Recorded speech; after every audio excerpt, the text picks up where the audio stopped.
وي رولينج. اهلا وسهلا مهيرة. اهلا وسهلا مهيرة عبدالعزيز. يعني صلنا سنة بنحاول نعمل هالانترفيو. مضبوط. لقطتك اخيرا. اخيرا خلص اليوم قلت مستحيل I have to come. لقطتك بشوت اللي بدك تجي. كتير عندك فوتوشوتس هالايام. يعني الحمد لله why not. طيب جريت. حطيت انا مهيرة عبدالعزيز Egyptian mother. صحيح. إماراتي father. صحيح. married to Lebanese. صحيح. وحطيت بنتك كوبي بيست عنك. she is طالعة لإلك. طالعة لإلي بكل شيء. عنيدة يعني. لا تتخطاني بمراحل بالعند. I think أصلا هيدا الجيل يعني لا يقارن بجيلنا، نحن مساكين يعني حتى مقارنة بالتربية. يعني أنا أمي من إحنا يمكن من لحقنا على جيل هيدا الشبشب الطيار تبع الأم. وماتر إيجيبشن ما ذكرت. فهيدا بومرانج، هيدا بيجيبك من آخر الطريق. بس بنتي أكيد يعني different type of يعني طريقة التربية بتختلف. يعني ما يعني أنا بحاول أكون عسكرية بالتربية، بس عسكريتنا مختلفة عن عسكرية الأهل. ما بعتقد عنا نفس الهيبة بيت أهلنا. ما بتزبط. هو شوي كمان يمكن بنبعد عن أولادنا بشغلنا بحكم شغلنا طبعاً.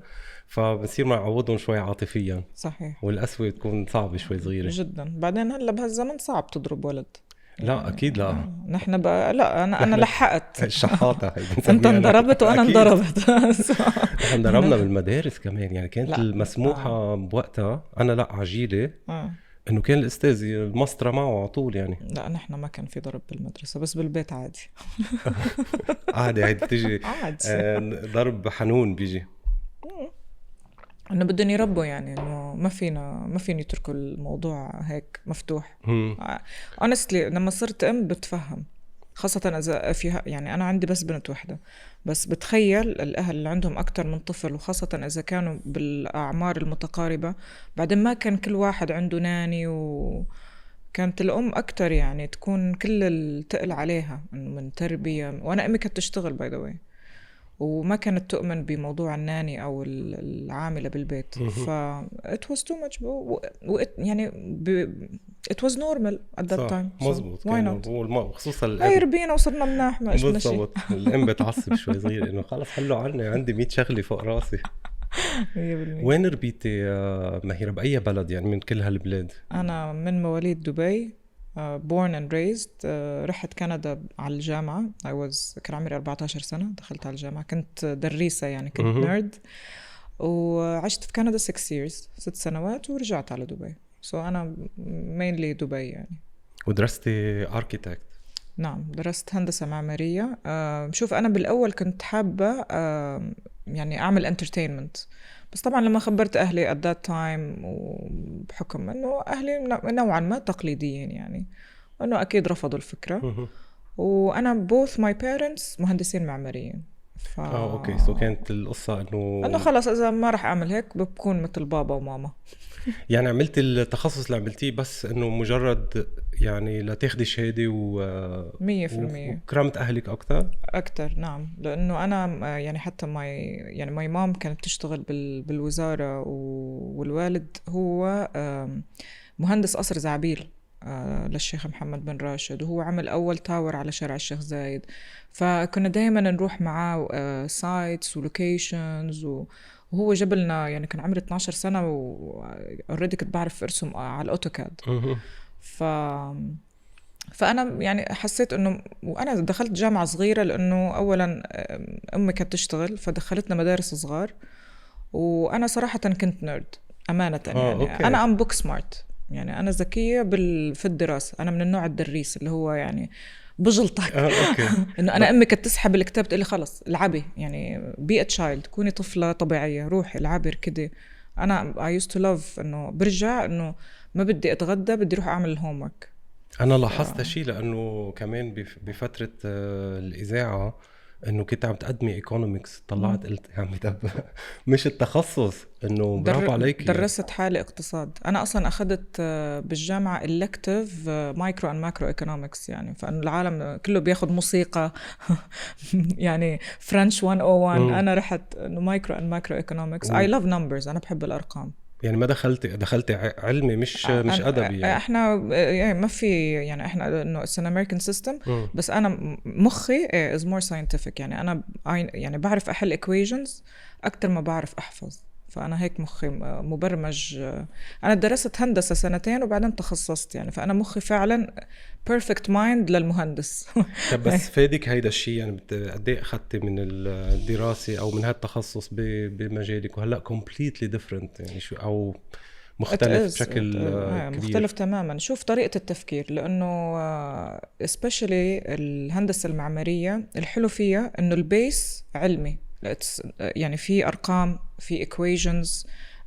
لأنه المهندس المعماري بيدرس كل شيء. يعني أنا درست هندسة مدنية civil ولازم تدرس ميكانيكال ولازم تدرس إلكتريكال لأنه المهندس المعماري هو بنظم هولي كلهم. فأنت ما فيك تبني بناية بعدين مثلا ما تحط مكان مش للمصعد للAC للخدمات. أنت بدك تدرس كل that's why ندرس 2 هندسة بعدين نتخصص. فأنا البيس علمي بس بعدين كاركيتكت بدك تشغل مخيلتك لأن أنت فيها فن. هي الهندسة المعمارية رسومات وفن وما بس البيس علمي. فأنت بتتعلم الاثنين. أو يعني لما درست architecture مش ما في 1+1=2. أي شيء ممكن يكون صح إذا كان artistic شوي بالضبط. هي أكتر بس البيس علمي. فأنا بتذكر أول تقرير عملته بقناة العربية أنا تخيلت التقرير في مخي. يعني المخ الساينتفك عامل بشتغل حط التقرير انه اوكي هاي البداية هاي النهاية انا بحتاجها هاي الصور هاي الكلمة مقابلها هاي الصورة. بس المخيلة تخيلت التقرير يعني شفته براسي قبل ما حتى انزل على الارض وابدأ تصويره. فلا فادني بشغلي يعني خلاني definitely انه اكون يعني creative اكتر. يعني انا بشوف يمكن الاشياء اللي غيري ما بيقدر يشوفها بحكم دراستي. طب أهلك شو قالوا لك لما أنت كان عندك تجربة أنت وصغيرة يعني نايلة مظبوط ذكرت إنه من 11 سنة أو ما بعرف 13 سنة إنه كنت صغيرة معناتها كان عندك تجربة شيء بالإذاعة أو تجربة فنية؟ بدأنا أنا ونيلة بالإذاعة. عملنا برنامج اسمه فن فن. بعدين كل واحدة فينا أنا كملت كإعلام وهي صارت أول مخرجة إماراتية. صح. يعني سيدة نيلة الخاجي. يعني بدايتي كانت يعني هي كانت أقل من سنة بس كده بنجرب وبعدين خلص. يعني هي الإقناع الأهل إنه أنا ما أخذت 1 year off من الجامعة وقبل الجامعة إنه جيتون very western style. وقلت بدي اكتشف نفسي. أنا عن جد 14 فت على الجامعة إنه ما لحقت يعني لا عشت طفولة لا مراهقة. يا طفولة عشتها بس مش كتير بس إنه مراهقة ما عشتها. أنت 14 سنة دخلت درست هندسة بكندا. فما يعني 14 سنة دخلت يعني سبقتي صف بالمدرسة. سبقت انا اوريدي عن جد نيرد. انا اوريدي مسبقه 2 وما عملت جريد 12 ولا 13. فكنت مسبقه يعني almost 4 سنين. فانا كنت احب ادرس امانه. هلا لو بتقلي كيف وليش ولو هلا حد عرض علي انه اكمل دراسه مستحيل. ما عاد عندي القدرة. خلصتهم كلهم وأنا صغيرة. أنت صغيرة بالضبط. بس هلأ بعرف ليش الأهل حابينك تكوني بمجال الهندسة يعني. لأنه حاسس يمكن الوالد بيكون حاسس إنه طبعا. يعني هو مرق فيها وحاسك عندك التالنت. أولا هو استثمر فينا أنا وأختي. وفعلا هو كان شايف إنه أنا أكتر وحدة من بناته. نحن 3 بنات قريبة لطريقة تفكيره. يعني أنا مثله مخي هندسي أو يعني more scientific. وشاف فيه إنه أنا بطحش يعني بيطلع مني. فأكيد يعني هم for them يعني إنه كتير حبوا لما قلت لهم أكيد. بس بتعرف إنه الوالد أكتر من يعني لما أنا رجعت وقلت لهم بس أنا حابة أرجع فوت يعني لما استرجيت أقول entertainment أو ترفيه أو تمثيل أو لأنه ما كنت بعرف أصلاً. فأنه يعني أقرب شيء لإلي كان الإعلام. وخاصة أنا بالجامعة بكندا عملت راديو. عملت راديو ستيشن. يعني كنت أعمل برنامج 2 مرات بالأسبوع للعرب بالعربي. وكنت عم بتفكري فيها بوقتها يعني حاطتيها كحلم؟ والله هي كانت ميول. تعرف كيف الواحد بيكتشف موهبة أو بيكتشف هواية. أنا عندي ميول لشيء أنا ما بعرفه بس بيستهويني ما هيك من الله. اختي مثلا ما بيستهويها، اختي راحت لعبت فوتبول ورجعت على الامارات وصارت اول لاعبة كرة قدم اماراتية، وهي عملت ليج لحالها، راحت جابت براند مي دفعوا لها $1,000,000 درهم. هيدا الحكي من اول من رجعنا من الجامعة، يمكن من 13 او 14 سنة. وبعد ما كان في لا ليج ولا من يحزنون، وراحت جابت بنات اغلبهم اجنبيات كانوا بريتش استراليان ما بعرف شو، وعملت ليج فريقين بس بيلعبوا ضد بعض. وبعدين في بأبو ظبي سمعوا عنا، وبعدين قرروا يعملوا اتحاد. الاتحاد قرر يعمل فريق نسائي، وهي كانت اول وحده ريكروتد، وهي حاليا كابتن المنتخب. واو. فانه شوف سبحان الله، هي ما كانت تعرف يعني، هي راحت.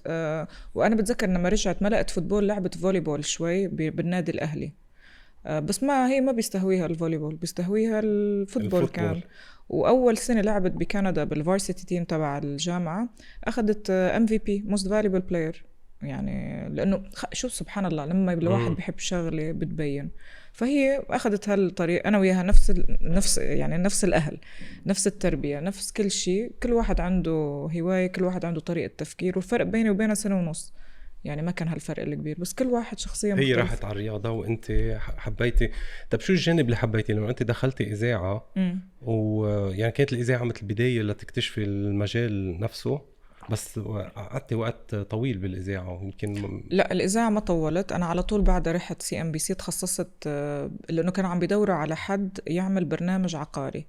فأنا كانت هاي طريقة الإقناع لأهلي إنه طيب عقاري وأنا ماسترز إن أركيتكتشر، يعني في هندسة معمارية هم ما لهم علاقة ببعض أصلا. يعني لا إنه واحد عقار والتاني هندسة، عن جد ما لهم علاقة يعني، غير إنه مباني. فإنه هاي كانت الدخلة، إنه طريقة الإقناع. لأنه لو قلت لهم purely entertainment بس ترفيه، ما كانوا رح يردوا. بس إنه شوي CNBC إنه قناة عالمية، برنامج عقارات، يعني ما في ضحك ومزح وكذا. الحمد لله مش الحال. قطعت. بس ركزتي قصدي مش الإذاعة، يمكن كمذيعة إنه فترة طويلة أو عملت كتير برامج. صحيح. نواعم.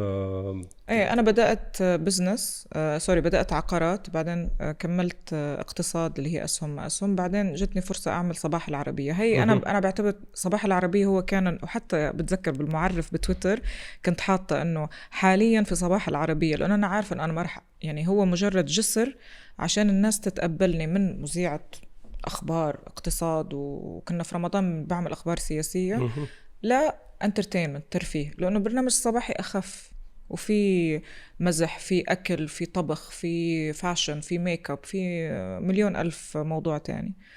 ومن بعدها فعلا انتقلت على MBC، عملت كلام نواعم اللي هو توك شو، وآخر شيء ختامها مسك كان مع MBC، يعني مسيرتي في MBC.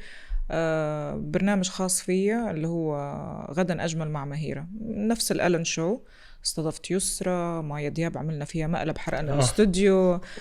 داليا مبارك، حسن الرداد، عمرو يوسف.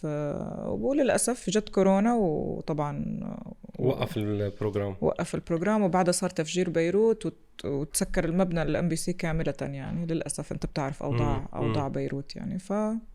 سبحان الله. طب أي أحلى تجربة من هالتجارب كلها اللي مرقتي فيها بالتلفزيون؟ بالMBC أكيد برنامجي غدا أجمل، أكيد بلا أدنى شك. وزعلانة إنه في جزء مني، أنا عادة ما بحب أندم، لأنه أنا بعتبر كل شيء بيصير لسبب ما وبالوقت الصح. يعني أنا لما عملت البرنامج أنا كنت جاهزة يكون عندي برنامج خاص فيي أنا لوحدي، والحمد لله قدرت ب10 حلقات أترك بصمة حلوة يعني. بس كنت أتمنى أنه كان طول أكتر، أو كنت بديته شوي أبكر. بس it's okay. تجربة أكتر من رائعة يعني. وفريق العمل كان رائع. كل شيء حلو كان بهالبرنامج.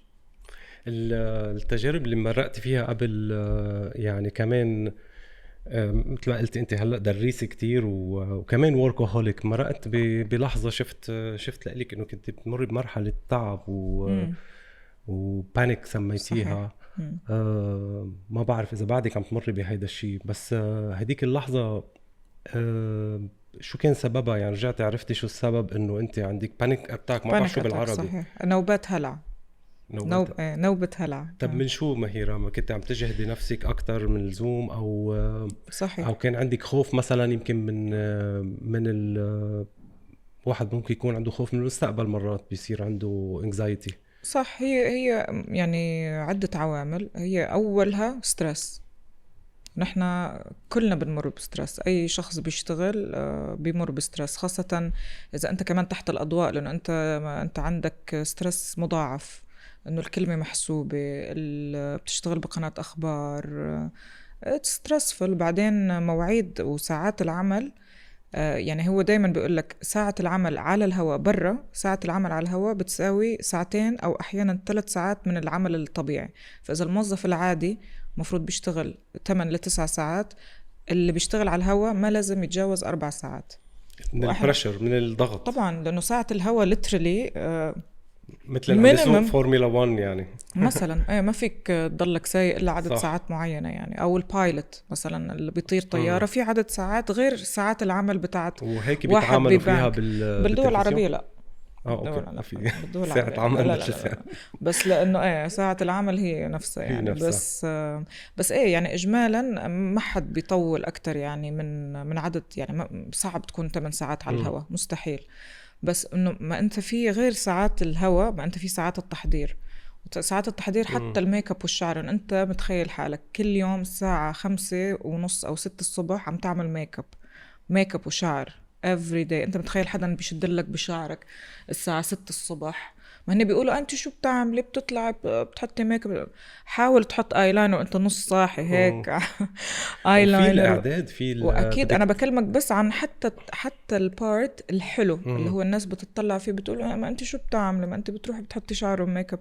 تخيل أنت 5 أيام بالأسبوع كل يوم تعمل شعر وميك اب الساعة 6 الصبح. بعدك حتى بيكون المحل القهوة ما بيكون فاتح بعد لتطلب فنجان قهوة، بيفتح الساعة 7. أنت بتكون قبل بساعة already بلشت عم تعمل شعر برامج صباحية عم بتكون برامج صباحية بتبلش بكير. فإنه حتى هاي فيها إجهاد وفيها إتعاب. أنا صار معي حساسية من وراء الميك اب، من وراء الهير سبراي. يعني هيدا أبسط مثال. أنت مثلا بغرفة في غيرك عم بيعمل ميك اب، كل هيدا السبراي، الباودر، هاي الأمور الناس ما بتفكر فيها.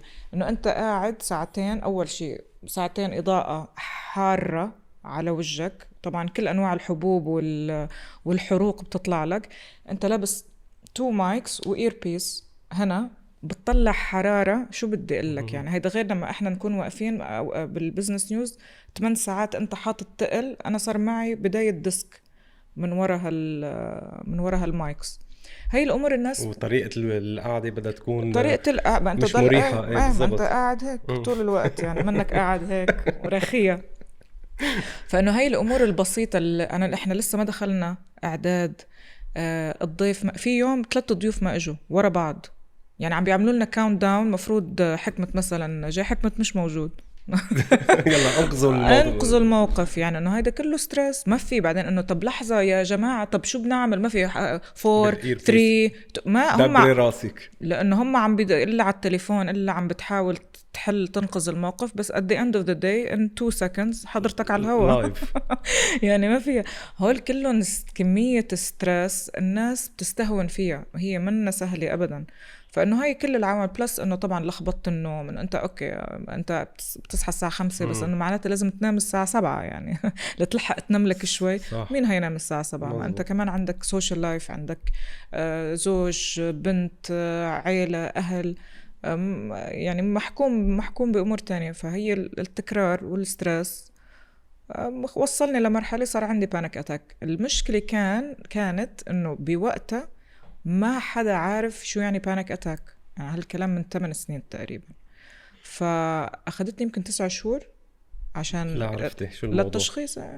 لأنه رحت أول مرة فكرت أول شيء عملته تخطيط قلب طبعا، لأنه فجأة لما صارت لي على الهوا. أنا بتذكر أول مرة صارت لي على الهوا أنا ما عرفت شو. أنا قلت أوكي، أنا لأنه بعيد الشر بتفكر حالك عم بتموت، إنه this is the feeling، إنه مش قادر يعني النبضات القلب كتير قوية. بعدين صرت مش قادرة أخذ نفسي. وتكوني على الهوا. هيدا الكلام انا كنت على الهوا كل المرات كانت على الهوا. اطلع بالكاميرا انه عم بحاول اقول لهم، لانه انا سمعاهم بيقولوا غيروا اللي ورا مهيرة. انا كنت عم بعمل افتتاح تحضيرات افتتاح اسواق الاسهم، فكان بتذكر ورايا افتتاح او اغلاق السوق الامريكي، فهي عم بيقولوا لا حطوا له عملات والذهب والفضه، وانا عم بقول لهم انا بغير اتقول فاهمين الموضوع غلط. احنا بدنا نشيل الكاميرا عن مهيرة تماما. فانا عم بعمل اخر شيء صرت اعمل هيك خلص يعني انه، بس هي طبعا هيدا كله يمكن 10 ثواني او 20 ثانيه ماكسيموم، بس كانه ساعتين. بعدين انتبهوا انه انا خلص انه بس انه واقفه هيك وعيوني برقوا انه اوكي. بعدين اوكي لا في شيء غلط. فعم بيقولوا لي، وانا حتى يعني انا مخي وقف عن التفكير. قالوا لي خلص throw back to news، يعني كبي رجعي للنشرة الرئيسية. مش قادرة تحكي انت ولا مخي انا already انا I'm panicking، لانه انا I'm going through a panic attack. يعني هي الهلع عشان نوبة الهلع، ما انا مش عارفة انا شو عم بيصير معي. فانا لانه مش عارفة عم بيزيد الخوف، عم بيزيد، فبطلت قادر اتحكم فيه اصلا. لانه كمان هو أسوأ شيء انت ما بتعرف. هيدي كانت اول مرة يعني، كانت يعني، وطبعا انا بعد على طول يعني هيك وقعت بالارض. فبعدين صارت تصير لي، رحت كشفت رئة، قلب، تخطيط، نزلت لبنان بتذكر عملت تخطيط مخ. ما خلص انه ما حدا ما حدا عارف الموضوع. اللي عرف الموضوع لما كنت عم بعاني من الأرق فوق هيدا كله، ما هو كله حلقة متواصلة يعني. فهو قال لي انه ما بدأنا نحكي، رحت عند سايكايترست، قال لي شو عم بيصير معك كذا، قلت له هيك عم بيصير معي. فقال لي انت عندك شيء اسمه panic attacks. بس فلما شخصنا الموضوع بعدين ابتدينا رحلة العلاج. أول شيء أخذت أنتي ديبريسنتس، لأنه أدوية ضد الاكتئاب. لأنه apparently يعني هو شكله هيدا البروتوكول للعلاج. وبعدين وقفت وصرت تفوت أكتر بتأمل، مديتيشن، يوغا، الأشياء الطبيعية أكتر. لأنه ما فيك تضلك، أنت كمان بدك تفوت بعالم آخر. أنا ما فيني. أنا قعدت يمكن 1.5 سنة ما عندي أي مشاعر، ما بحزن وما بفرح، هيك روبوت. لا ما في شيء بيزعلني، ما في شيء بيبسطني. أنا عايش ومش عايش، عمرو دياب هيك. فحتى هي مش حياة حلوة. شو هالعيش؟ لأنه حاطة حالك لا لأنه هاي الأدوية هيك بتعمل. الأدوية اللي هي المضادة للاكتئاب أوكي بفهم أنه تستخدم لفترة معينة عشان الواحد يقدر يتخطى مرحلة. أنا مش ضد أنه هاي العلاجات تلغي المشاعر كأنه بالمرة إذا طولت فيها. يعني أنا أخذتها تقريبا 1 سنة. يعني أنا وقفت لأنه بعدين حملت. وكمان غبت عن الوعي. وكمان غبت عن ضلني غايبة عن الوعي. هيدا في لسه مرتين قبل أنا في مرتين كمان غايبة عن الوعي بغير موضوع مع أصحابي. أنا بتصير معي أحيانا، ما بعرف ليه، بس إنه هو البانيك أتاك بيكون جسمك عم بيقلك إنه ستوب، وقفة على يعني الأرجح. يعني إنه أنت عم بتزيديه علي، فبيعطي الإشارات هاي. هلا في ناس يعني هو منيح واحد يصير معه بانيك اتاك انه في هذه ساين وانت صغيري بعدك يعني، فجسمك يمكن واعي منيح وعم بقلك انه وقفي او خففي او غيري اسلوب حياتك. لانه في ناس ما بيجي عندهم البانيك اتاك، بس بيطلع باشياء تانية يعني، بصير عنده لا سمح الله مرض او شيء بيأثر فيه. انا اختي مره صارت معها وهي بالسياره، هيدا أسوأ شيء يعني. اتليست انا وهي عم بتسوق، اوه ماي جاد، وبرضه ما كانت عارفه شو الموضوع. وانا يعني انا سعيده انه انا حكيت عن الموضوع. انا اخذتني يمكن 7 سنين لقدرت احكي عن الموضوع. انا حكيت بس من سنه او 1.5 سنة. صح مزبوط. انا اللي خلاني يعني هيدا الموقف ما رح انساه بحياتي. رجع صار معي بانيك اتاك، لأنه أنا قالوا لي بدك توقفي شغل for a while، لأنه هو شغلك هو اللي عم بيعمل التريجر. أكيد ما رح وقف شغل يعني، صعب. أو وقفي تعملي شيء لايف عشان بيخف الضغط عليك. ما زبط الموضوع. بتذكر إنه خلصت وإجاني بانيك أتاك، بعدين خلص هني صاروا معودين، بس يشوفوني هيك يعني إنه بلشت ما أقدر أحكي وأتنفس، صاروا على طول انه شباب طلعوا اعلان روحي على غير كب للزميل الثاني اللي موجود بلا بلا بلا. بتذكر رحت شفت على تليفوني يمكن 20 مست كول من أمي. كانت عم تحضرك؟ كانت عم تحضرني. فهيدا اللي خلاني عن جد انه يعني انا كنت وقتها بعدني مش مقررة اخد حبوب ما اخد حبوب ما ادري شو، انه كيف بدي اعالج حالي وخلص وقتها اخدت، لانه طبعا انا حكيتها منهارة هي.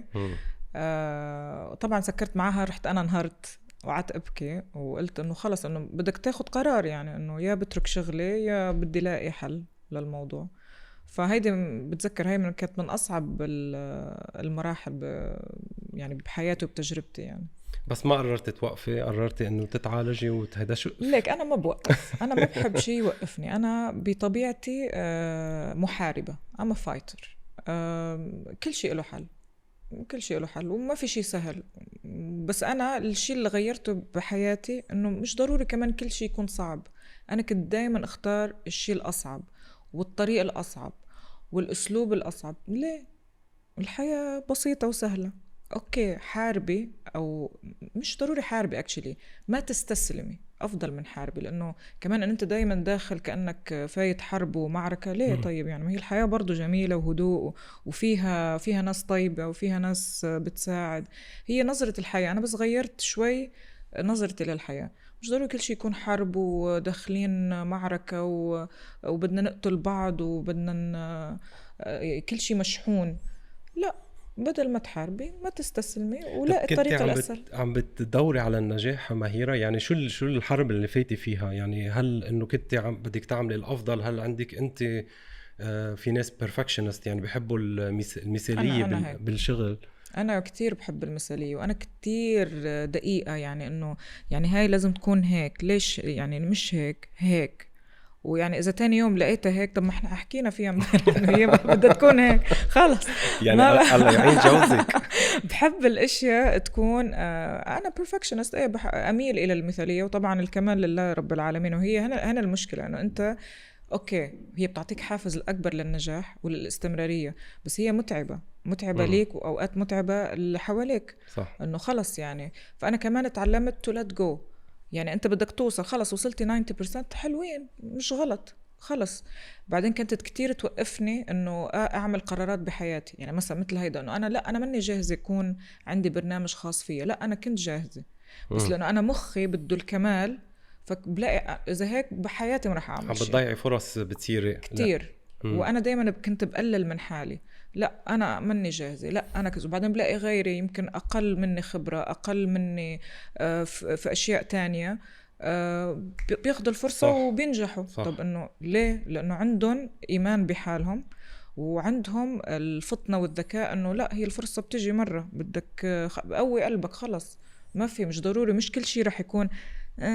حتى أنا بنتي مثلا، أنا تأخرت لجب بنتي يعني بعد 4 سنين ونص أو 5 سنين من الزواج لحبلت، لأنه أنا مني جاهزة أكون أم. إنه لا أنا لازم أكون هيك عشان لا. الحياة أبسط من هيك. مش كل شيء بده يكون بالورقة والقلم، مش كل شيء بده يكون perfect time. ما في شيء اسمه لا perfect time. خلص أنت الإحساس، أنا صرت خلي إحساسي هو اللي يمشيني. كلنا عنا هيدي المشكلة، يعني معظمنا عنا، وخصوصا فعلا الأشخاص اللي بيشتغلوا كتير. هو فعلا أوكي العالم يمكن بيشوفون ناجحين، بس يمكن هن أكتر ناس عندهم شك بقدراتهم. صح. إنه هن ما قادرين يعطوا، فبيعطوا أكتر. مش ما قادرين يعطوا، بس ما عندهم الإحساس إنه قديش الأمور أوكي، وحتى الواحد إذا غلط منا مشكلة وما ضروا يكون ببوزيشن معين أو بمركز معين طبعا بالحياة، بيكون متصالح مع حاله. في نظرية 80-20 اللي هي دايما بتقلك مثلا حتى بالمؤسسات الكبيرة 80% من الناس بتنظر و20% هن اللي بيعملوا الشغل. في حياتك نفس الشيء. أنا كنت 80% شغل شغل شغل شغل وبحصل 20%، يعني النجاح مقابل هال80% كان بس 20%. أنا غيرت النظرية أنه لا، أنا بدي أشتغل بذكاء مش بإنرجي أكتر، لأنه بذكاء أكتر، بحكمة أكتر، بتخطيط أفضل، وبإيمان بقدراتي أكبر، عشان أحصل 80% من النجاح. هي هيك مزبوط المعادلة الصحيحة. هو الأشخاص قليل فعلا، قليل بالحياة. يعني أنا مش منهم. أنا بعترف لك إنه انه انا بشتغل 80%. ما بعرف ليش المايكرو مانجمنت هيدي اللي هي انه بدك تنتبه على التفاصيل الصغيره اللي هو خلص ماشي الحال، في حدا تاني يساويها، واغلب الناس ما بتنتبه لها، ومش هي الميكس ات اور بريكس ات، مش هي اللي رح تخرب لك الشغله، لا صح. هي بس بمخك انت. بس انا بس رح اعقب على أنا مش من هؤلاء الأشخاص، ولا أنا كنت من ولسه مش منهم 100%. بس إذا أنت ما غيرت حالك ما حدا رح يغيرك. يعني إذا أنت ما وقفت بينك وبين نفسك وقلت أوكي أنا عندي هيدا المشكلة بدي غيرها، لأنه هي مشكلة actually. هي مزبوط. مش إحنا مشكلتنا إن إحنا بنتربى إنه برافو اشتغلوا أكتر عشان تحصلوا أكتر. لا، مش اشتغلوا أكتر، اشتغلوا بذكاء. مش نرجع لموضوع برضو الكمية، يعني الكوانتيتي اور كواليتي. هي the quality of work وطريقة اتقانك لعملك أهم من إنه والله أنت قاعد لي بالمكتب 9 ساعات ولا 10 ساعات بس منهم 80% من الوقت مهدور. طب لا، ركز بساعتين خلص واشتغلوا من البيت، حتى مش ضروري تشتغلوا. وهيدا كورونا صراحة علمتنا إياها كتير. مزبوط. فإنه بدك تغير المايند سيت تبعك، طريقة تفكيرك. بس كل واحد قادر، هي نفسها، لأنه هي 80-20 بس بدك تقلبهم هيك. حتى مراية قلبها literally. بس أنت بدك تعملها، أنت قادر تعملها. للأسف ما يعني مرات في ناس بيغيروها بس من بحادث لا سمح الله أو بشغلة كبيرة بتصير بحياتهم بتغير لهم طريقة تفكيرهم، تقول إنه الأمور مش محرزة. يعني هيدي مشكلة تانية، نحن بننطر مصيبة لتغيرنا.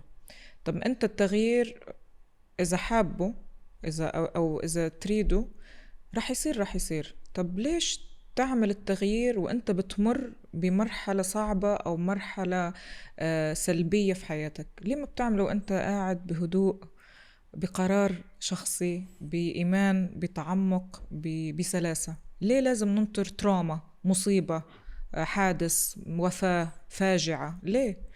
نحن كمان هيدي أمور تانية. إنه يعني بعدك عم بتقول إنه والله واحد ما رح يضعف إلا إذا إجا الدكتور وقال له عندك سكري وضغط، وإذا ما ضعفت رح تموت بعد يومين. طب ليه؟ ما إحنا نجرب إنه نغير برضو طريقة التفكير وتفكر فيها بطريقة عقلانية أكتر. إذا أنت حابب تضعف اعملها بقرار شخصي، بإيمان بقدراتك وإن أنت قادر تعملها. مش ضروري تنطر لتوصل للحافة وبعدين ترجع تحاول ترجع على الطريق، لأنه دايما أسهل واحد يمشي لقدام مش يوصل للحافة ويحاول يرجعهم لورا. كتير صعبة. يعني أنت لما بتسوق مش أسهل هيك من هيك عمل المراية تصير نفس الشيء. بس هي للأسف هي برمجيات خاطئة من يعني من المجتمع، من التربية. مزبوط. بس هيك طب أهلنا هيدا اللي لأنه ما كانوا ما كانوا يعملوا يشجعونا بطريقة إنه برافو أو على كل الأشياء الصغيرة اللي بيعملها كل واحد كإنجازها بصير عنده شوي إنه راضي من حاله هو. فالسبب إنه بيشتغل أكتر هو اللي يرضي نفسه ويرضي المجتمع. إحنا حتى نص أمثالنا الشعبية غلط. يعني على قد الحافك مد رجليك. طب ليه يعني؟ إنه ما فهمت. يعني طب شو رأيكم the universe أو the sky is the limit؟ حتى the sky is the limit is limiting.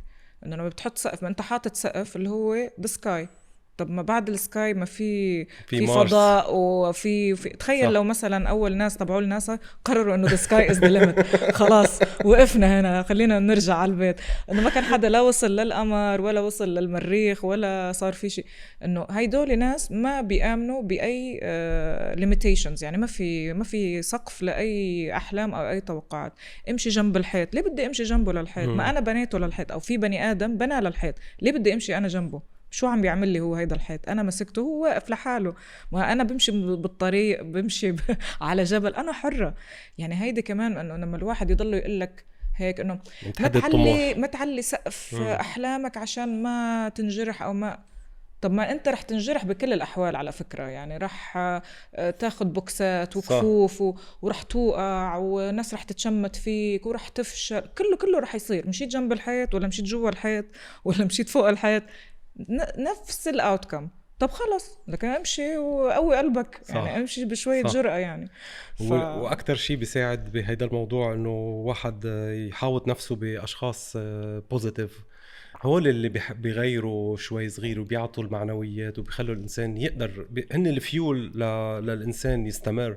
إنه لما بياخد الانرجي هيدا اللي من الأشخاص عم بيقولوا له برافو واللي أنت عملته كتير حلو، وبياخد عبرة من الأشخاص الناجحين بالحياة. يس اند نو. ما انت كمان هلا انت عم تعطي ناس براك انت الباور انه هن يحددوا شو مودك. انت اذا اليوم ما اجى مديرك، ما احنا كمان هيدي برضو من الاشياء الغلط، اذا ما اجى مديرك قال لك برافو، او انت ما رحت قلت لموظفك برافو، خلص منه مبسوط وكئيب وما حدا قال لي وما حدا قال لي برافو. ما البرافو لازم تيجي من جوا. never ever بحياتك ما تنطر تستنيها من حدا validation او تقييم او برافو او حتى رأي سلبي من برا. إذا أنت بدك انتقد نفسك أنت جوا. أنت قادر، أنت أكتر واحد تعرف حالك أنت صح ولا غلط. أنت شو قدراتك.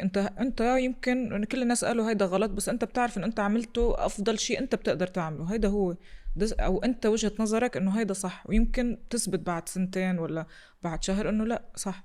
فلا تدور على validation من برا ولا على negative comments من برا. ما تعطي حدا هيدا الباور. نحن هيدي مشكلتنا، قاعدين عم نوزع هيدا القوة يلا، والسوشيال ميديا زادتها أكتر. يعني ما حدا بيفكر حاله مشهور إلا إذا عنده شي لايكس، حتى اسمه اللايكس يعني وكم مليون متابع وكم إنه حبني وعطيني قلب. validation. yes it's wrong. عشان هيك وقفوها، لأنه عم بتأثر بالنفسية. وكلنا، أنا ما عم بقول لك إنه أنا هيدا كله عم بتعلمه هيدا الفترة، لأنه كلنا مرينا إنه حياتنا تغيرت. يعني قبل كنت بتنطر validation أو تقدير من أهلك، من محيطك، من صاحبتك، هيك أصحاب المدرسة، أصحاب cousins كذا. بعدين أوكي مديرك بالعمل إنه صار له سنتين يعني ما عطاني حتى تقييم مثل إنه لما يعطوك بونس أو بيقيموك أوكي بتنبسط. هلا صرت أنت فاتحة على البحري يعني يلا كل من هب ودب عم بيأثر بتقديرك لذاتك. طب إنه هيدا كتير شي غلط. بدك أنت تعمل، أنت بدك تبني هيدا البلوك إنه لا ما تسمح لحدا لا يقدرك ولا يقلل من شأنك. بس ما بتتأثري بالأشخاص الناجحة يعني؟ ما هن بيكونوا ممكن يكونوا مثال رول موديل. بس ما يعني أنا بدور عليهم وأنا بستفيد منهم، بس أنا ما بسمح لحدا هو يفوت على محيطي أنا، دائرتي أنا اللي أنا محاوطة نفسي فيها، الهالة أو my protection system، إنه هو يفوت ويأثر إنه يعلي لي مودي. طب هو هيدا الشخص مش موجود بكرة، شو بعمل أنا يعني؟ بعد بدور عليه ولا بعد ببكي إنه منه موجود، راح سافر I don't know، منه بطل موجود هيدا الشخص بحياتك، خلص تنتهي حياتك نقعد بالبيت؟ لا. فخلص ما تحط شيء، ما تعطي قوة لحدا برا نفسك. إن شاء الله أختك، أمك، بيك. يعني أنا عم بقولك حتى أقرب الناس لإلك ما حدا إله، ما تعطي أي حدا القوة إنه يأثر فيك، يأثر بنفسيتك. إنه أنت اليوم والله مبسوط لأنه شكله مثلا مرته اليوم راضي عليه. ما نحن حتى هو اللي بنسمعهم يعني انه شكله رح خطيبته مدري شو اليوم شو اسمه ظاهر معه او رح يتجوزها او قالت له اوكي على انه قبلت. طب ليه؟ انه انا ما عم بقول ما نعيش هيدي صح، بس الكومبلمنتس حلوين كمان يعني اكيد. بس ما تكون هي الشيء اللي بيأثر عليك، اللي هو ممكن يدمرك او ممكن يخلي يومك محلق يعني. لانه اذا هاي الاشياء مش موجوده عندك مشكلة كتير كبيرة. إذا أنت معتمد بس عليها، هي ممكن تكون مكملة حلوة تسمعها يعني، هيدي مثل البونس هيك، بس إنه هو الراتب الشهري لا، مصيبة. معتمد عليه كليا عندك مشكلة. مهيرة، في أشياء قلتيها إنه في قرارات صعبة أخذتيها بحياتك، وكان من القرار الصعب إنه تعتمدي على حالك ماديا، فريلانس بسموها، إنه تكون عندك شغلك الخاص أو هيدا، وكان هيدا القرار صعب. شو اللي كنت حاسة إنه أنا إذا بترك الوظيفة ممكن ما أقدر استمر؟ أو أنا لما تركت العربية ما كنت لسه متأكدة إنه أنا رايحة على CNBC. تركت بقرار جدا صعب، لأنه كانت يمكن كان وقتها برضو بداية السوشيال ميديا، وأنا يعني عم بحس حالي عم دور بحلقة مفرغة، وكان لازم أخذ قرار، لأنه إذا بدك تكمل كان وقتها كان في قيود على استخدامك للسوشيال ميديا. وأنا صراحة من الناس اللي كانوا شايفين أنه السوشيال ميديا هي المستقبل، يعني أنه ما فيك توقفها على الأقل يعني، فبدنا نشوف شو هي لنكمل معها. بس أنه نوقفها حسيت أنه كتير رح أتراجع، فكان لازم أخذ قرار، لأنه يا بدك تكمل معهم حسب قوانين وبوليسيز معينة، أو بدك تاخد عرفت هيدي the leap of faith اللي بيقولوها يعني انه انت بس بتقفز في المجهول وبتتوكل على رب العالمين. فبس انا بتذكر لما اخذت القرار كان من اصعب، انا انهرت يعني هلا بتذكر وين كنت على الارض وعم ببكي بالبيت. ايه ما مش قادره تاخذي القرار. لا خلص اخذته بس هموت من الرعب انه قلت خلص انا قضيت على مستقبلي that's it. انا ما رح يعني انت عم تشتغل مع افضل مؤسسة اعلامية في الشرق الاوسط في العالم العربي كله يعني ما في افضل منها يعني خلص انت وصلت على التوب فانت اي شيء تاني ما رح يكون بنفس المستوى. فكان قرار جدا صعب. انا متعوده اكون موظفه متعوده انه في الصبح يكون عندي دوام يكون عندي خلص عندي مدير عندي في سيستم يعني انا بحكي لك عن سنين ما عم بحكي لك عن سنه وسنتين. فانه كان قرار صعب يعني ما كانت السوشيال ميديا مثل هلا يعني انه مصدر رزق ويلا وانه فجاه انا لا راتب لا nothing هيك يعني على باب الله. بس انه سبحان الله انا حسيت وقتها انه كل يعني هيك ربنا والقدر والهيك كلهم عم بتفشوني انه هيدا هو القرار الصح لإلك take it.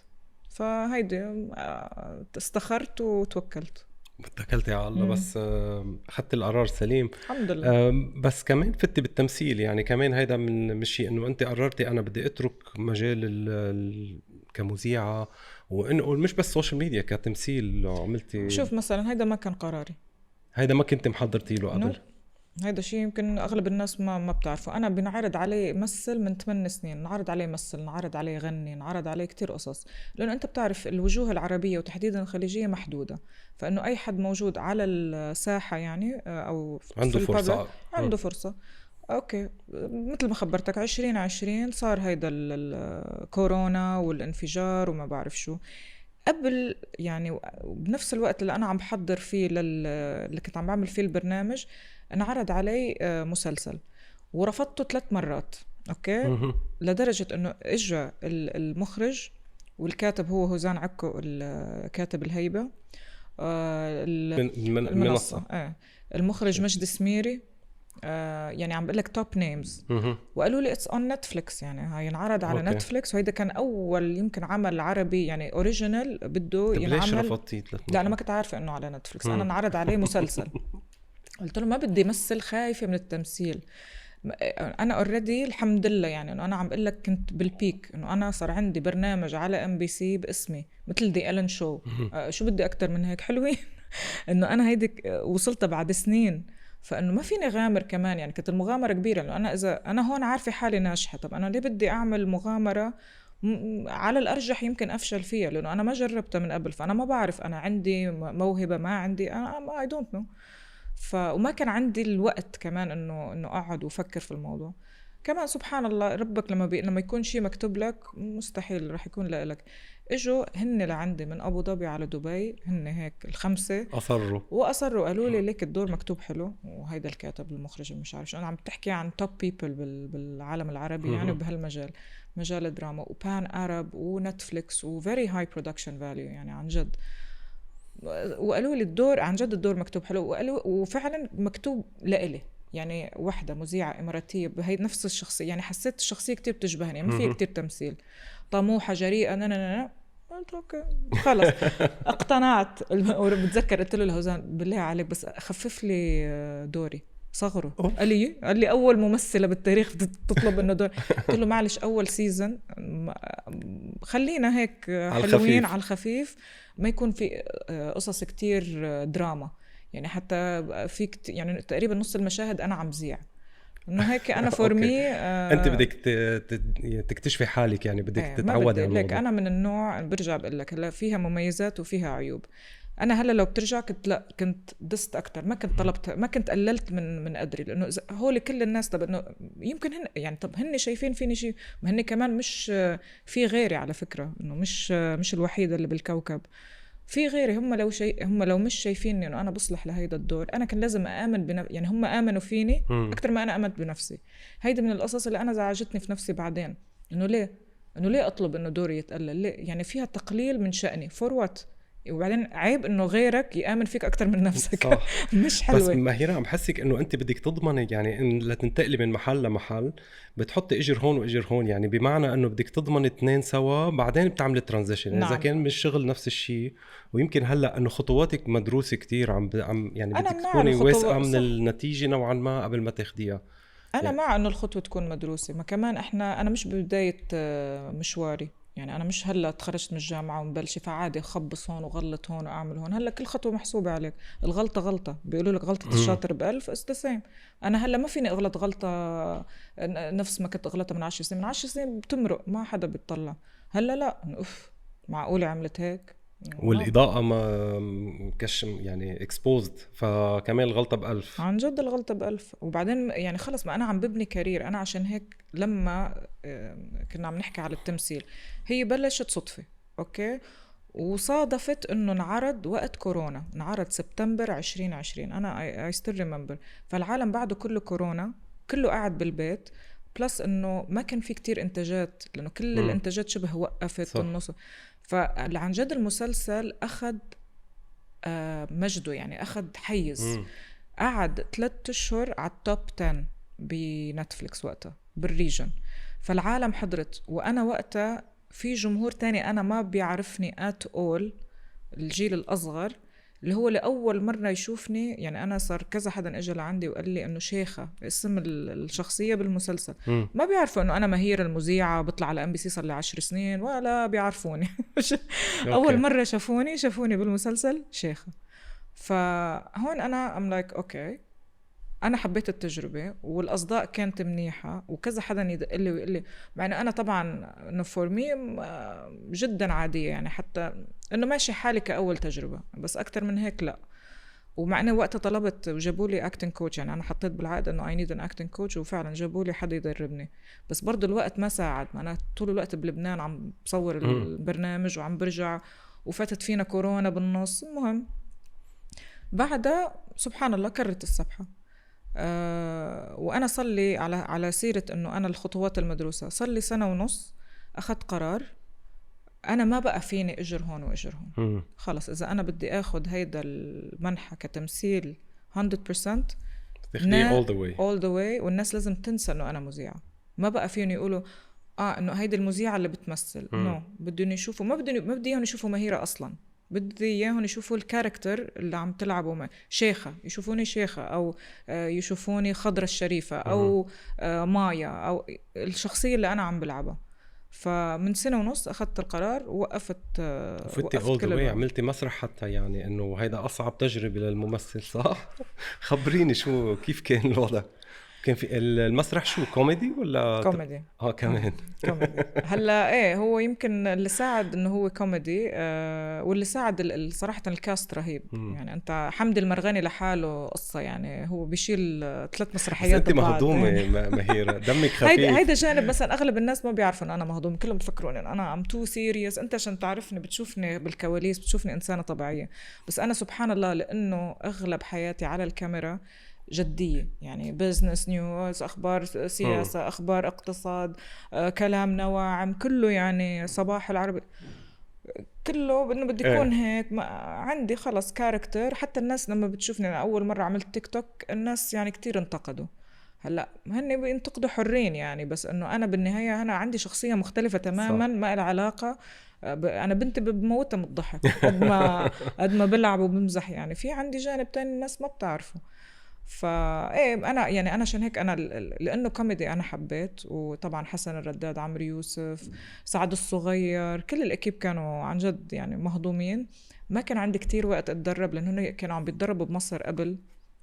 انا دغري جيتهم على الرياض، فما كانت سهله. بس انا صراحه بالوقت الضيق انا عطيت لنفسي انه شابوبا مهيرة صراحه. انه كيف فتت وحفظت مسرحيه 2 ساعات، فتت وحفظه. انت بتعرف بالمسرح مش بس بدك تحفظ دورك ودور اللي قدامك، وبدك تحفظ اللوكيشن لانه في حركه وين الخطوات صح. وممنوع الغلط يعني. وممنوع الغلط. وفي اوقات انه هيدا اذا اللي قدامك، ما هيدا كلهم فطاحله. اوقات في اللي قدامك بيطلع خارج النص بدك تجري. فانه انا حتى في قصص قلتها للجمهور، مثلا بتصير تحكي شوي مع الجمهور، بتصير تمزح معهم كذا. لا أنا I'm happy يعني أنا مبسوطة بالتجربة. كنت بتمنى كان عندي وقت أطول بس إن شاء الله الجاية وين هلا شو عم تعملي شيء جديد؟ رحتي على كان، شو كنت عم تعملي بكان؟ كان صراحة أنا صار لي سنة قلت لك لما بلشت فوت سيريسلي بموضوع التمثيل صرت روح على الريد كاربت لأنه فرصة حلوة بالمهرجانات أنك يعني تشوف الجانب الآخر. يعني أنا من كان مثلا قابلت كتير producers production companies شركات إنتاج في مشاريع أنا بشتغل عليها executive producer يعني مش بالضرورة مثل فيها. أوكي. أوقات موضوع مثلا كار ريسنج أغلب الكاست شباب والأدوار النسائية كتير قليلة فما رح أحط حالي فيه يعني فيني أشتغله منتج منفذ مش ضروري يكون. بتحبي هيدا المجال؟ شو كمان دخلت فيه هيك بالصدفة. أنا من النوع لما بفوت بشي بفوته بكامل تفاصيله بحب أفهمه from A to Z. يعني صناعة الأفلام ممكن شغلة تلاقيه إنه حاببتيها وممكن تعمليها يعني كإنتاج كإخراج. هلا كإخراج بعدني كتير بكير لأنه أنا بعدني مبلشة. بس أنا مثلا آخر برنامج أنا عملته أنا كان إعداد وتقديم. فأنا كنت بعد أنا مع الضيوف أنا بحط الأسئلة أنا الجيمز اللي كنا نلعبها أنا بخترعها. بنروح بنعمل سكتشز ونبعتها لتنبنى. وأنا بقعد على الاديتنج وأنا جزارة بالاديتنج على فكرة. كانوا بالأول خايفين إنه أنا رح أقص من الضيف. أنا بقص من حالي أكتر ما بشيل من الضيف. لا أنا لما أكون يعني عندي بلبس كاسكات المنتج أو البرودكشن جزارة ما بيهمني إنه هيدا أنا بقول عن حالي شو السؤال شو طولتي هالقد بهالسؤال عم بحكي عن حالي بتشيل الكونتنت بتقصقسي منه شيل هيدا حكي فاضي هيدا هون بربري أنا شكلي صرحت هون. لا خلص كل شيء له وقت. ما بقول إنه أنا لأنه أنا بدي أنا أكون متسيدة يعني لا بالعكس أنا بحس كل ما كان الموضوع ممسوك كل ما كان أفضل. وعشان هيك أنا I think فتت موضوع إنه أكون منتج منفذ بسرعة لأنه هي مش نفس الشيء بس انه بالنهايه كله انترتينمنت. فانا القواعد نفسها اخذت الخبره كمان من الباك ستيج بالتلفزيون بالتمثيل بتشوف. فلقيت حالي بفوت وانا عامله قبل انا مثلا في برامج بالكامل انا عملت حتى البادجيتنج انا عملته. فانا بعرف قد ايه بتكلف انه تحجز كم شخص بدك كرو على حسب انت شو راح تعمل تقرير ولا برنامج شو البادجيتس انت رايح مثلا تصور بمصر ولا I know يعني عندي النو هاو تبعه. فأنا فيني أعرف هيدا قد ايه بيكلف هيدا قد ايه بينباع شو فينا كيف فينا ننزل البادجت كيف فينا. أيوة. لا بعرف فين كلهم. بعرف بالإنتاج بعرف بالجرافيكس لأن أنا كنت حتى من أيام العربية بحب فوت بالشغلة من أولها لآخرها. فأنا لما فت بالتمثيل بحب بروح بسأل بوقف ورا المخرج. جبت acting coaches على حسابي في عمل انا بريتي ماتش اللي اخذته هو عطيته للاكتنج كوتش. اوكي بس كبورتفوليو او تتعلمي فيه شغله خذ التجربه. برجع بقول لك اذا رح فوت يا بفوت صح يا ما بفوت صح. خلص اول تجربه بتقطع انه انا ما كان عندي وقت. من بعد اول سيزن انت شوف اصلا الفرق بين اول سيزن وتاني سيزن او ثالث سيزن بالمنصه انا كيف فرقت. بتحس بني ادم مختلف تماما لانه خلص انا هون انا قراري هيدا انعرض علي انا قررت اني كمل خلص ما في بقى اعذار. طيب شو عم تعملي هلا شيء جديد؟ يعني أنا هيدي السنة الحمد لله it was great. أول بجانوري عملت المسرحية هيدي انعرضت بموسم الرياض. بعدين بفبروري رحت ميامي صورت فيلم مصري كوميدي أكشن. هيدا حاليا بوست برودكشن يعني. بعدين بشهر 5 رحت على المغرب قعدت كمان شهر صورت مسلسل تاريخي عن السيرة الهلالية. أنا دور خضرا الشريفة. هيدا من أجمل وأصعب الأدوار اللي عملتهم بالعربي الفصحى بالصحراء. عم بلعب خضرا الشريفة وهي صغيرة وهي واحد هو بالحقيقة أكبر مني يمكن وهي وأم كمان وهي وأم يعني في مكياج بده يتغير في مكياج وحطينا هيدا وشعر أبيض وألموست زيرو ميك اب لأن أنت أصلا طول الوقت بالشمس وبالحر يعني. فإنه كان إنه يعني إنه أخذ هيدا القرار وأنا أطلع أصلا بهيدا العمر. بس قلت أوكي بس عجبني الدور. وأنت بتحب السيرة الذاتية تبع بتحب تمثلي السيرة الذاتية؟ أنا كتير بحب السيرة الذاتية. I love autobiographies يعني غرامي أقراهن وغرامي مثلهم. أنا بحس إنه هي يعني في أحلى من حياة بني آدم، إنه قد ما الواحد كتب من مخيلته صح. ما بتطلع قد ربع أي واحد فينا مر بالضبط. وبعدين لأنه شخصية أوريدي موجودة بالحياة، فبصير واحد بده يعيش الحياة أو التجربة تبعها، فبيقدر يجسدها أكتر ما إنه تكون شخصية خيالية. جايين للخيال، شو ورانا؟ طيب هلا عندي أشياء هيك مهضومة. أول شيء شو صار معك بفرنسا؟ ضجت الدنيا بالمطار. يا الله فرنسا، رح أقول لك الفيرجن المختصرة. اوكي، كنا بسردينيا انا ورفيقتي، ما لقينا نفس الرحله لانه هيدا، فانا سبقتها اخذت رحله الصبح، وصلت على باريس وانا بذكاء الخارق، لانه قالوا لي بتعرف انت باريس لندن كتير بيسرقوا، فانا رحت حطيت كل شيء بهيك شنطه اللي هي على التشست يعني، وحامل شنطه الارماز الكروكو اللي عم يعني حميتها بعيوني، لانه هيك اول شنطه كروكو اشتريها. بس حطيت شو قلت بحط الجوازات والمصاري والكريدت كارد والتليفون هون، انه عشان ما حدا يقدر يسرقها. وانت بكرامه فت على الحمام حطيتها وفكر حالي انا بدبي، لانه انا كل تركيزي انا اول مره سافر وحط البس شيء هيك كروس. انا دايما شنطه السفر اللي بايدي اللي هي فوق الترولي، فنسيتها عن جد نسيتها. طلعت ما في طبعا يعني ما لحقت يعني ولا حتى 5 دقايق رجعت انسى طبعا باي باي. بفرنسا طبعا هم يعني منن متعاونين للأسف. الله بعت لي بنتين مغربيات بيشتغلوا بالمطار، ضلوا معي، تخيل ضلوا معي 4 ساعات، خلصوا دوامهم غيروا بدلهم وإجوا مشيوا معي لتيرمينال 4، مشينا شي 20 دقيقة، رحنا فتحنا بلاغ بالشرطة.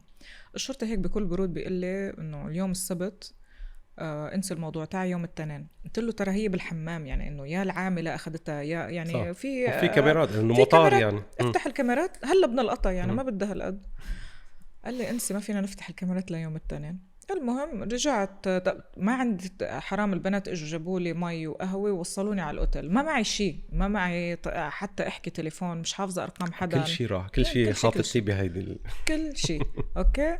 ما لقيت غير بتذكر بس رقم اختي، انه قلت لها توقف الكريدت كاردز، هيدا الرقم الوحيد اللي انا تذكرته، عم دق لها من رقم واحده من البنات. المهم وصلت على الاوتيل، عم بقول لهم لسن ما حدا يطلع، طبعا منظري ديزاستر يعني كارثه من الكوارث. اصعب شيء خصوصا الوراء الباسبورات، بتعرف انه التليفون اصعب من الباسبورات والله.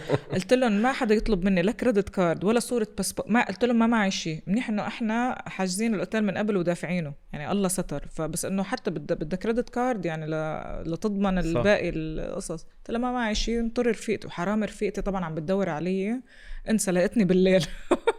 المهم بس اجت رفيقتي صراحه بعت للسفيره الاماراتيه انه من دي ام هير انستغرام انه انا مهيرة صار معي 1 2 3. والله العظيم يا حكمت خلال 20 دقيقة كان هي كانت مسافرة، كان الدبيوتي تبع السفيرة متصل عليه وقال لي فالك طيب ابعتي لي 1 2 3 حاولي تجيبيهم من اختك ولا whatever، والتنين بيكون باسبورك جاهز، الامرجنسي يعني باسبورت. اوكي، فصورت فيديو انه شوف الفرق، انه انا بروح عند الشرطه الفرنسيه بيقولوا لي تعال التنين، شوف السفاره الاماراتيه شو عمل.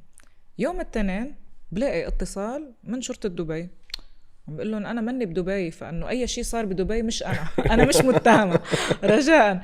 قالوا لي لا احنا عارفين، بس قلت لهم اصلا هيدا كيف هن متصلين على رقم رفيقتي، يعني انا هن كيف جابوا الرقم، اكيد جابوه من السفاره. المهم فقلت لهم قالوا لي بدنا نحكي معك. اوكي، نحن سمعنا شو صار معك، خلال 10 دقايق في حدا من الشرطة الفرنسية رح يتصل عليكي. قلت لنا وات؟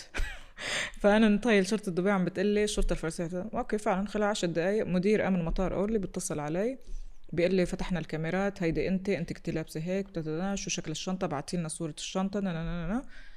بالليل بيدقوا لي بيقولوا لي لقينا الباسبور مكبوب برا المطار. اوكي حلو، حجزت طيارتي على طول. تاني يوم بيبعتوا لي الباسبور، بيرجع بيدقوا لي قبل ما اطلع على المطار بساعتين بيقولوا لي فيك تأجلي بعد يوم. قلت لهم ليه؟ قالوا لي لقينا الشنطه. بعيدي 2.5 ساعة ضلوا لاحقين المره 2.5 ساعة لجابوها وكذا. المهم ما لحقت صراحه، ما قدرت ارجع غير ماي تيكت لانه I needed to leave اصلا، يعني ما معي شيء يعني، حتى لو انه قبل ما يجيبوا لي وهيك قلت خلص خليني، وحكيت السفارة القنصل والله الله يجزاها خير، غير انه عزمتني على العشاء قالت لي خلص ما تشيلي هم، انت خلال يومين حد بوصل لك اياها على البيت بدبي. فعلا خلال يومين وصلوا لي اياها على البيت. وحتى شرطة دبي يعني انا مش بس شكرتهم انه يستحق الشكر، لانه فعلا انت بحسسوك بالامن والامان وانت حتى خارج الدولة. ما في دولة، انا عم بقول لك ما في دولة هيك بتعمل. أكيد. شرطة أكيد. دولة تتصل بدولة تانية عشان امنك انت واغراضك. ويعني تخيل هم شكروني، شرطة دبي انه شكرتني عشان انا شكرتهم، لانه حسوا حالهم انه لا انه هيدا طبعا هيدا جزء من عملنا. فانا صراحة يعني هاي كمان واحدة من الاشياء. انا اول ما صارت معي مش بس زعلت وانهرت، انه قلت يا رب انه ليه عم بيصير معي هيك؟ ما انا كلهم هال5 ايام انا رايحة اغير جو. اوكي انه شو يعني، انا هيدي السنة كانت سنة كتير صعبة على المستوى الشخصي بحياتي. فانه انا كل هال5 انه بس في شيء جواتي والله العظيم ما بعرف شو هو، عم بيقول لي لعله خير، لعله بقى. بس انا برضو بيني وبين نفسي هيدا الجزء السوداوي بيقول لي شو هو اللي لعله خير يعني؟ سرقتي يا حبيبتي، راحوا الباسبورات، راحوا كل شيء، مصرياتك باسبوراتك، شو الخير؟ انه لا وفي شيء جواتي بيقول لي لعله خير لعله خير لعله خير. هلا عرفنا شو الخير يعني. شوف انه قصة هيك فيديو راح فايرل، مستحيل ترجع أغراضك يعني حكمت، عن جد مستحيل الأغراض ترجع، مستحيل، وبغير بلد مستحيل بس تصير. عشان هيك عم بقول لك إنه هيدي هي الخيرة، إنه أنت تشوف أول شيء قد إيه أنت مؤثر. يعني نحن كمان نفهم التأثير غلط، إنه بس عدد فولورز ولايكس، حكينا بالموضوع. لا، التأثير إنه أنت فيديو واحد بيروح فايرل لهالدرجة والناس عن جد تهتم فيك. يعني في ناس أنت بتشوفهم ما بيصير معهم شيء بيقولوا إيه أحسن تستاهل أو whatever، يعني بتلاقي بس بتلاقي ناس صاروا يوقفوني بالشارع إنه الحمد لله على السلامة، بدك شيء، كل الناس صارت تفزع إنه اللي بدك يا شو بنقدر نساعد، إنه حكومة بلدك هيك تقوم وتلاقي إنه أنت وراك ظهر وسند، إنه تحس حالك عن جد أنت جزء من كوميونيتي ومجتمع عن جد بيحبك، عن جد بيهتم فيك، عن جد بيقدرك. يعني هاي إنه سوري فداها 2000 شنطة صح مزبوط. صراحة هيدا الموقف. فهيدا كمان أعطتني هيدا الدافع الأكتر إنه لا دايما أي شيء سيء بيصير بحياتك عن جد دور على الجانب الإيجابي فيه. والله فيه حتى لو أنت مش شايفه بوقتها، انطر شوي رح يبين. يعني الإمارات الله يحيي الإمارات، لأنه مش بس بتحب شعبها، بتحب كل العالم اللي عايشين بالإمارات، وهن بيشجعوا على هالقصص. إذا بتحضري على السوشيال ميديا بتلاقي إنه في سواق تاكسي مثلا شيل حجرة يمكن من الطريق، بتلاقيه صوروه وعطوه مكافأة، لأنه هن بيشجعوا على هاي المحبة وعلى إنه نحن نساعد بعضنا 100%. 100%. يس. بدي أسألك هيك أسئلة صغيرة. تفضل. حكينا انه عنك عنيدة، مزبوط هالكلام ولا لا؟ صايرة اقل عندن، صايرة تعلمت انه to let go وما عندت خلص. انا كنت قبل خلص انه انا بدي فوت من هون، اوكي في حيط بدي فوت فيه، ضلني اضرب براسي، ما بعطي لحالي فرصة ارجع لورا واكتشف انه طب ما في باب، ليه عم بضرب راسي بالحيط؟ فانا من هيدا الناحية تغيرت اقل عندن. طب سألتي مرة سؤال انه اذا زوجك بيخون لا سمح الله، قلتي بتسامحي ولا قلتي انه انت بتسامحي؟ صحيح. وانسألتي بمحل تاني انه شو أسوأ شيء عندك، قلتي الخيانة. صح. حددي لي. هي أسوأ شيء. في أسوأ. أنا في مقولة قريتها، بتعرف شو مشكلة الخيانة؟ إنه هي بتصير من أقرب الناس لإلك. والخيانة ليس بالضرورة فقط زوج، أنت ممكن أحيانا أهل بيخونوا أحيانا أطفال يعني بيكونوا عاقين بأهلهم. يعني الإبر الخيانة بتكون من ابنه. هي المشكلة إنه أنت ما بتحس بالخيانة من عدو، العدو ما بيقدر يخونك لأنه أنت already هو عدوك. مين اللي بيخونك؟ أقرب الناس لإلك، أهل، أصدقاء. فهي مش بالضرورة بس زوج. مش معناها إنه هي أسوأ شيء إنه الواحد ما يسامح، ما على حسب. يعني هل المبرر أو هل هيدا الإنسان يستحق؟ يمكن هو منيح معك كل حياته، عمل غلطة خلص بنعلق له المشنقة أو بنقتله. بس إذا هو طول الوقت عم بيخون أو عم بيخونك أو خلص أنت بدك تاخد قرار at one point. بس أنا الفعل لا يعني إنه أنا خلاص يعني معناتها بقطع علاقتي تماما. بتسامحي يعني مهيرة؟ أنا بسامح بكل الأحوال إلى أن وراها 3 نقط، لأنه أنا هيدي 3 نقط بعدها إذا وصلتها ما في شيء بيرجعني. that's it. يعني أنا بكون واصلة معك خلص عرفت هيدي نهاية هذا القطار، تنتهي الرحلة هنا، خلص بدك تنزل، لأنه مستحيل أنا أكفي معك. لما قلتي إنه أنت كتير حساسة، شو اللي يعني وصفي لي شو يعني حساسة؟ يعني حساسة دمعتك سخية دغري مش بالضرورة، أنا بالعكس أنا حساسة بس كتير بكتم بحالي. أنا إجمالا ما ببكي in public، يعني ما ببكي بالعلن، لأنه ما بحب، مش متعودة إلا إذا يعني شيء أنا مش قادرة أتحكم بمشاعري. أكيد حساسة إنه عندي حاسة سادسة أولا، فأنا بحس إنه أنت غلطان بحقي قبل ما أنت حتى تعترف أو تقول. وأنا مشكلتي بس هيدا كمان شيء أنا عم بغيره. كنت دايما بيجي على حالي عشان اللي حوالي يكونوا راضيين وسعيدين. فأنا مثلا مستعدة إنه مثلا ما أروح مكان أنا حابة أروحه بس عشان أرضي جميع الأطراف، ما أعيش كيف أنا بدي أعيش، أو ما أعبر عن شعور معين بس والله عشان يمكن حكمت يزعل ولا يمكن فلانة تتضايق، ولا إنه أنا دايما بدي أقلل حالي، لأنه في ناس بدهم يعيشوا هن الإيجو، فإنه أنا بدي وطي ماي إيجو عشان هم يكونوا مرتاحين مع حالهم. لأنه أنا ما عندي مشكلة بهالأمور، يعني أنا متعايشة، أنا أي أدابت. بس أنا بعدين اكتشفت إنه لا، إنه أنا عم غير من حالي كرمال الناس، فأنا صار يأثر فيا، لأنه أنا سنسيتيف، أنا بحس بمشاعرك وبحاول أتأقلم عليها، بس اللي قدامي ما عم بيعطيني هيدا الشعور. يعني في ناس بيستاهلوا إنه شوي الواحد يكون عنده إيجو شوي صغير أو أنا بقول يبعد عنهم شوي، مش يبعد عنهم، يعني أنت كتير لطيفة مهيرة، وأنا بلاحظ هالشي فيكي، يعني اشتغلنا مع بعض كتير كتير لطيفة، لدرجة إنه إذا الشخص يمكن منه منيح أو هيدا ممكن يستغل هالنقطة هيدي. في الناس اللي هم don't mistake my kindness for a sign of weakness. في ناس بتفكر إنه طيبتك هي علامة ضعف، هي لا، بالعكس هي علامة قوة، إنه أنا بقدر أتحكم بحالي لدرجة إنه أنا أكون طيبة معك حتى وأنت شرير معي، حتى وأنت لئيم معي. بس ما هي بدها توصل لمرحلة إذا هيدي الطيبة أو هيدي التنازلات ما عم بتغير مني أنا، المشكلة عم بغير من شخصيتي عشان أرضي كل اللي حوالي، صرت بقايا شخصية. لما عم تقولي عندك حاسسات، عم تقدر تكتشفي مين هو الشخص اللي بيكون برد لك الخير ولا مؤخرا يعني هيدي كمان من الاشياء اللي انا عم بشتغل عليها. كنت من قبل انا من اللي اؤمن انه المتهم بريء حتى تثبت ادانته، صح، وتحط النية الحسنة دغري بحطها بس مع شوية تحفظات. مش ضروري كمان يعني الباب يكون مفتوح على آخره ولا البساط أحمدي، ولا يعني حلو يكون في شوية قيود. بتلاقي بهيدا المجال انه الواحد بده يحط قيود اكتر بالمجال التمثيل، مجال الاضواء نوعا ما، اكيد اكتر من غيره. بس انا عندي اصحاب بيشتغلوا دكاترة بالصيدلة، مهندسين، مدرسين، عندهم نفس المشاكل على فكرة، بس نحن في تحت الأضواء أكتر. أقسم بالله نفس المشاكل، بس فيك تغير الأسماء بس يعني بدل منى حط رؤى مثلا بس هي نفس الشخصية، يعني نفس عندك هاي الشخصيات الغريبة، كله موجود، كله بكل المجالات وبين الشباب موجودة. بس دايما الأضواء لأنه البنات بيحكوا بينفعلوا أكتر فبتبان القصص أكتر، مشاكل بس موجودة عند الشباب كمان، والغيرة موجودة واللي هو كل واحد بيضرب بوكس ومسمار وكله موجود كله.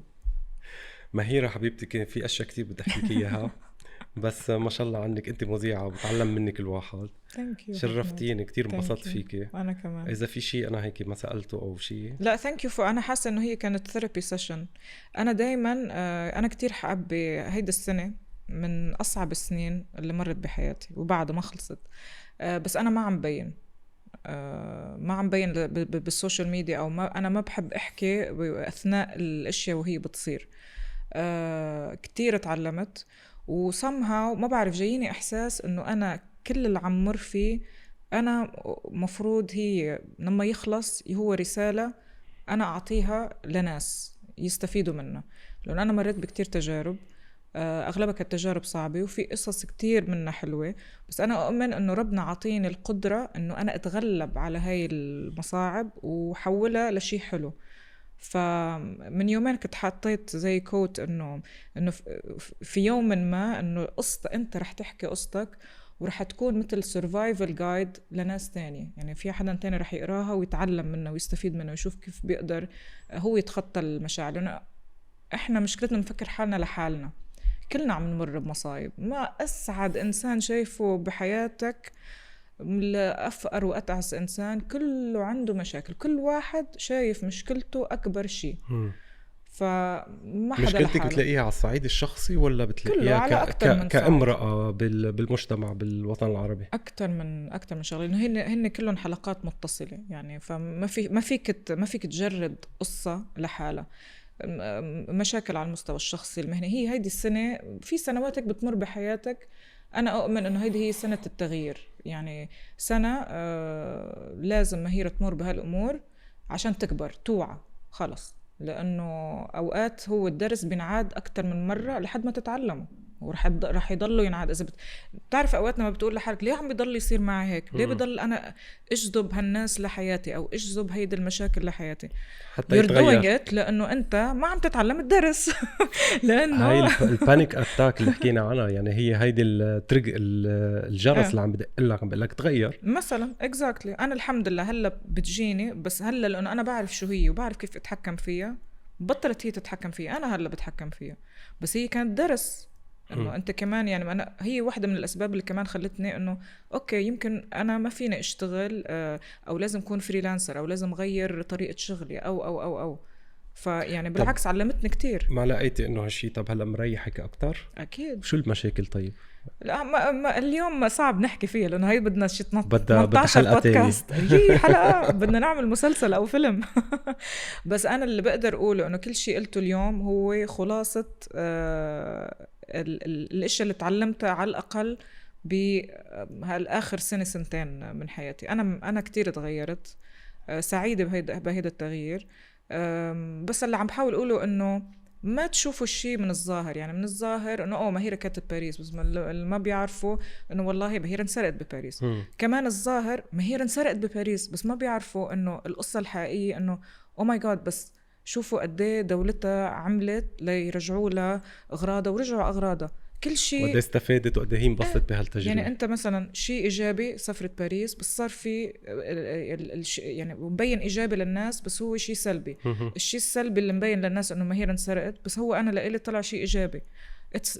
انت كل واحد كيف ينظر للشغله، ما تحكموا على الشيء من سوشيال ميديا او من خبر او وعلى فكرة كلنا عم بنمر بقصص، فخلينا نكون عن جد حنونين مع بعض، لأنه كل واحد في اللي مكفيه، وخلونا نعلم بعض. يعني أنا مع أنه كل واحد يشارك تجربته لحدا تاني يستفيد. هيدي المرة ما رح أنطر 8 سنين لأحكي عن شيء، لأنه أنا لما حكيت عن البانيك أتاكس كتير إجاني اتصالات من أشخاص ما ممكن تتخيل، يعني مدراء شركات عم بيمروا بهيدا الشيء ومش قادرين يحكوا لحدا، لأنه هو مدير الشركة كيف بده يحكي.